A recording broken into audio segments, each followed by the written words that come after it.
அனைவருக்கும் வணக்கம். மீண்டும் ஒரு புதிய வீடியோட உங்களை சந்திக்கிறது மிக மகிழ்ச்சி அடைகிறேன். குளிர்காலங்களில் வந்து நாங்கள் என்னத்தை சாப்பிட்டா எங்கள் உடம்புக்கு சளி இருமல் அப்படியான விஷயங்கள் இருந்து நாங்கள் எங்களை காப்பாற்றி கொள்ளலாம்ன்றதுக்காக தான் இந்த சூப்பு.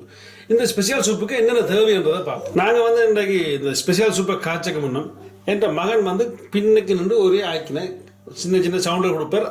அதை நீங்கள் மன்னிச்சு கொள்ளணும். அதுக்கு என்னென்ன பொருளை தேவைன்னு பார்ப்போம். உதாரணத்துக்கு இதில் பார்த்தீங்கன்னா கேரட், உருளைக்கிழங்கு, அடுத்தது கோழி இறைச்சி, சின்ன சிக்கன் பீஸ். அடுத்தது இதில் பார்த்தீங்கன்னா இது வந்து பூக்கோவா லீஸ்ட், இது வந்து புரோக்கோலி. ஸோ அடுத்தது பார்த்தீங்கன்னா இஞ்சி, அடுத்தது பார்த்தீங்கன்னா செத்தல் மிளகாய், அடுத்தது உள்ளி. எல்லாம் உங்களுக்கு தேவையான அளவு போட்டால் காணும். இது வந்து ஒரு சூப்பு கட்டி. இந்த சூப்பு கட்டி வந்து 2 போடலாம் உங்களுக்கு தேவையான அளவு. அடுத்தது இது வந்து காளான். ஸோ அடுத்தது பார்த்தீங்கன்னா மிளகும் நமக்கு நல்ல விஷயம் உண்டு. ஆனால் மிளகும் கட்டாயம் அதை சேர்த்துக்கொள்ளுங்க. இதை வச்சு நாங்கள் உங்களுக்காக ஒரு சூப்பு ரெடி பண்ணி காட்டுறோம். சட்டி வைங்க.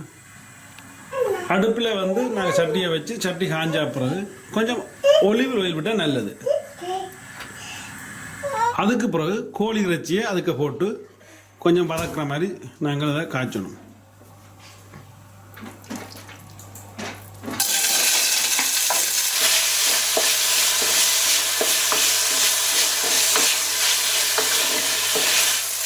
அதாவது இப்படி கோழி வந்து நல்ல ஒரு பொன்றுறதுக்கு வந்து அப்புறம் இருக்குது.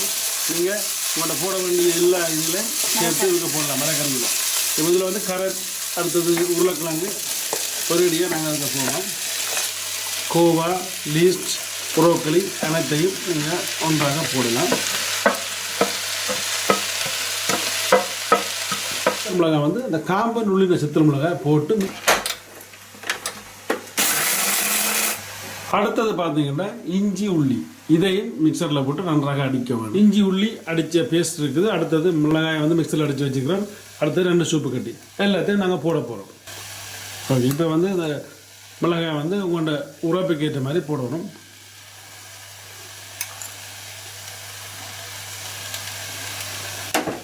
அடுத்தது இஞ்சி உள்ளி நீங்கள் அடித்த பேஸ்ட் அதை அப்படியே போடவும். எல்லாம் அளவுக்கு ஏற்ற மாதிரி, உங்களுக்கு ஏற்ற அளவுக்கு ஏற்ற மாதிரி போடவும். உங்களுக்கு ஏற்ற மாதிரி அளவான மிளகுத்தூள் போடவும்.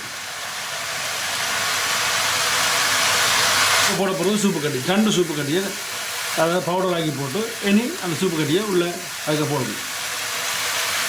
இனி வந்து மரக்கறி அவியறதுக்காக, மரக்கறியோ கோழியோ அவியறதுக்காக உங்களுக்கு அளவான தண்ணியை விட்டு அவிய வைக்க சூப்பு ரெடி.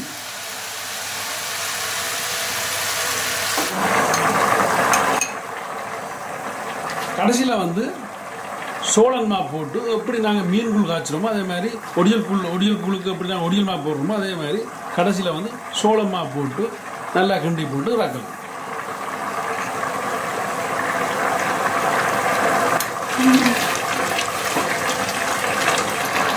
இப்போ வந்து சூப்பு வந்து ரெடி ஆகிடுது. நல்ல சூப்பர் டேஸ்ட்டாக இருக்குது. டேஸ்ட் பண்ணி பார்த்துறாங்க. குளிர்காலங்களில் இப்படியான சூப்பில் நீங்கள் சாப்பிட்டீங்கன்னா நீங்கள் ஆரோக்கியமாக வாழ முடியும். நன்றி, வணக்கம். மீண்டும் இன்னொரு புதிய வீடியோ சந்திப்போம்.